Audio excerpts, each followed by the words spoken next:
आज हम बात करेंगे पीसीओएस के हवाले से कि पीसीओएस का मसला है क्या, इसके पीछे रीजंस क्या हैं, इसके सिम्टम्स क्या होते हैं और लाइफस्टाइल में ऐसी कौन सी हैबिट्स को अपनाया जाए जिसकी वजह से हम इससे बच सकें।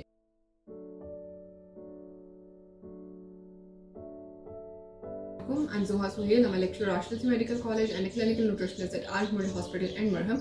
आज हम बात करेंगे पीसीओएस के हवाले से कि पीसीओएस का मसला है क्या, इसके पीछे रीजंस क्या हैं, इसके सिम्टम्स क्या होते हैं और लाइफस्टाइल में ऐसी कौन सी हैबिट्स को अपनाया जाए जिसकी वजह से हम इससे बच सके। उसमें सबसे पहले ये बात आ जाती है कि पीसीओएस बेसिकली एक हार्मोनल डिसऑर्डर है और इसके होने के बाद बहुत सी फीमेल्स में मिसकैरेजेस का मसला, इनफर्टिलिटी का मसला, मंथली साइकिल की इरेगुलरिटी का मसला, फेशियल हेयर ग्रोथ का मसला बहुत ज़्यादा नजर आना शुरू हो जाता है। जब हम बात करते हैं कि ऐसी कौन सी रीजंस हैं जिस वजह से पीसीओएस का जो रिस्क है वो लोगों में बढ़ता हुआ नजर आ रहा है, उसमें इंपॉर्टेंट रीजन सबसे पहले आपकी जेनेटिक्स आ जाती है। जेनेटिक्स के बाद ओबेसिटी, वो फीमेल्स जिनका वजन उनकी हाइट के अकॉर्डिंग बहुत ज़्यादा है, वो ओवरवेट रेंजेस में आ रही होती है, उनमें पीसीओएस का मसला बहुत ज़्यादा होता है एज कम्पेयर टू उन फीमेल्स के जो नॉर्मल वेट में फॉल कर रही होती है। इसके अलावा डायबिटीज़, वो फीमेल्स जिनको शुगर का मसला है, जिनके blood sugar levels random fasting दोनों एलिवेटेड आ रहे हैं, बढ़ते हुए आ रहे हैं, उनमें बहुत ज़्यादा रिस्क होता है कि वो पीसीओएस के पेशेंट की विक्टिम हो सकती हैं। क्योंकि इन पेशेंट्स में ऐसा होता है कि शुरू में जब शुगर लेवल्स बढ़ रहे होते हैं तो इंसुलिन बहुत ज़्यादा बॉडी में बननी शुरू हो जाती है, लेकिन सेल्स जो है वो इंसुलिन को एक्सेप्ट नहीं कर पा रहे होते और इंसुलिन ब्लड स्ट्रीम के अंदर ही ज़्यादा हो रही होती है। जितनी ज़्यादा आपकी ब्लड स्ट्रीम में इंसुलिन के लेवल्स होंगे उतनी ज़्यादा बॉडी में वो वाले हार्मोन्स बनते हैं जो पीसीओएस को प्रमोट करते हैं। फीमेल्स की बॉडी में एंड्रोजन के लेवल्स जो है वो कम होने चाहिए, लेकिन इंसुलिन की ज़्यादती की वजह से इन फीमेल्स के अंदर एंड्रोजन के लेवल्स बढ़ना शुरू हो जाते हैं जो डायरेक्टली फिर पीसीओएस को बॉडी के अंदर ले आते हैं। अब जब हम बात करते हैं कि ऐसी कौन सी डाइटरी हैबिट्स को अपनाया जाए, लाइफस्टाइल में ऐसी क्या चेंजेस की जाए कि हम इस मसले से बच सकें या इसके रिस्क को रोक सकें, तो सबसे पहले जो फीमेल्स जिनको पीसीओएस का मसला है वो अपनी डाइट में सिनेमन का इस्तेमाल, जिसको दालचीनी कहते हैं, फेनुग्रीक सीड्स का इस्तेमाल, जिसको मेथी दाना कहते हैं, या इवन मेथी का इस्तेमाल अपने खुराक में रोजाना रखें, क्योंकि इसके इस्तेमाल की वजह से हमारी बॉडी में जो इंसुलिन के लेवल्स हैं वो बहुत बेहतरीन तरीके से रेगुलेट होते हैं और वो एकदम स्पाइक के अंदर नहीं जाते। कोशिश ये करें कि सुबह निहार मुंह 1/4 टीस्पून सिनेमन दालचीनी का पाउडर जो है वो आप नीम गर्म पानी में ज़रूर इस्तेमाल करें। अगर आप दालचीनी का पाउडर नहीं पसंद तो आप मेथी दाना इस्तेमाल कर सकते हैं। मेथी दाना खाने के और भी बहुत से तरीके हैं कि आप उसको खाने के ऊपर स्प्रिंकल करके भी खा सकते हैं, मेथी को इवन कुक करके भी आप इस्तेमाल कर सकते हैं, लेकिन बेहतरीन वक्त ये है कि अगर आप निहार मुंह कंज्यूम करते हैं इन दोनों चीज़ों को तो उससे आप ज़्यादा अफादत हासिल कर सकते हैं। इसके अलावा इन पेशेंट्स को अपने खुराक में फ्लेक्स सीड्स का इस्तेमाल जरूर रखना चाहिए। फ्लेक्स सीड्स जिसको हम अलसी के बीज कहते हैं, अलसी के बीज हमारी बॉडी में एस्ट्रोजन के लेवल्स को रेगुलेट करते हैं। बॉडी में जितने अच्छे तरीके से एस्ट्रोजन के लेवल्स रेगुलेट होंगे उतना अच्छा आपका मंथली साइकिल भी रहेगा, उसमें किसी भी किस्म की इरेगुलरिटी नहीं आएगी।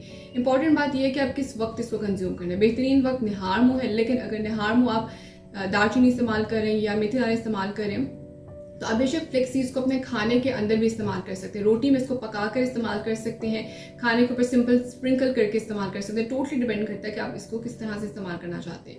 लेकिन शुरू में आपने इसकी क्वांटिटी को एकदम से नहीं बढ़ाना, बहुत छोटी अमाउंट से इसको स्टार्ट करना है, 1 पिंच से स्टार्ट करना है और फिर ग्रेजुअली इसको अपने कंसल्टेंट के रिकमेंडेशंस के अकॉर्डिंग आपने बढ़ाते जाना है। इसके अलावा पीसीओएस वाले पेशेंट्स को अपने खुराक में फाइबर वाली चीज़ों का इस्तेमाल करना चाहिए, छान वाली चीज़ों का।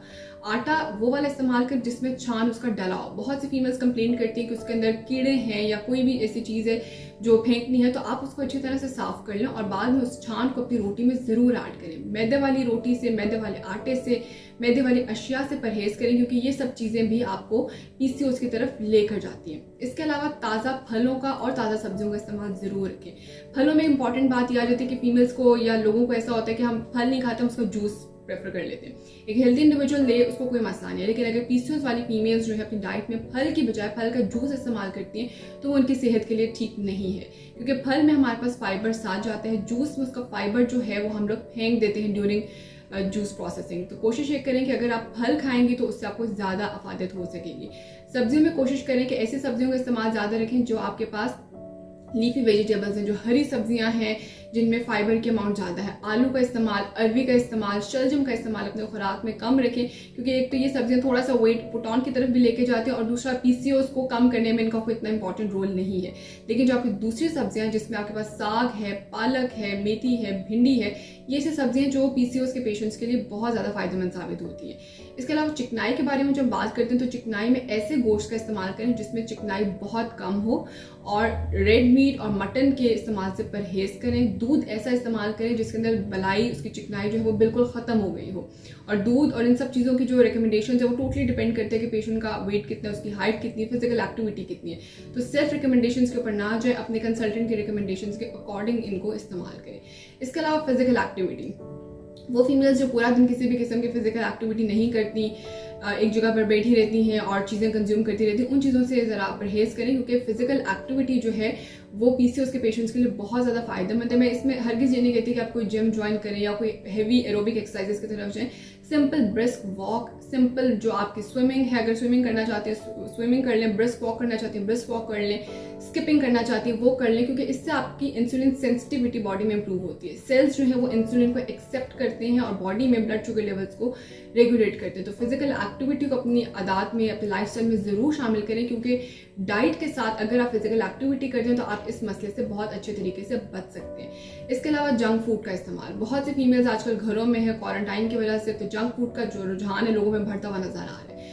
जंक फूड में मौजूद जो सेचुरेटेड फैट्स हैं, जो ट्रांस फैट्स है, रिफाइंड कार्ब्स, शुगर, सॉल्ट इतनी ज़्यादा अमाउंट में आती है कि वो हमारे ब्लड शुगर लेवल्स को एक तो डिस्टर्ब करती है, दूसरा ओबेसिटी की तरफ लेके जाती है। तो जितनी ज़्यादा ओबेसिटी होगी, जितना ज़्यादा वजन होगा, उतना ज़्यादा पीसीओएस का मसला जो है वो बढ़ता चला जाएगा। तो कोशिश ये करें कि अपनी डाइट में गुड फैट्स का इस्तेमाल रखें, जिसमें बादाम का इस्तेमाल, अखरोट का इस्तेमाल ज़रूर करें। एक दिन में 6 से 7 बादाम या एक अखरोट जरूर इस्तेमाल करें, क्योंकि उसमें मुझे तो जो गुड फैट्स हैं, एंटीऑक्सीडेंट्स मौजूद हैं, जो एक तो बॉडी के अंदर किसी भी किस्म की इन्फ्लेमेशन को भी होने नहीं देते और हमें किसी भी किस्म की डेफिशिएंसी की तरफ भी नहीं लेके जाते।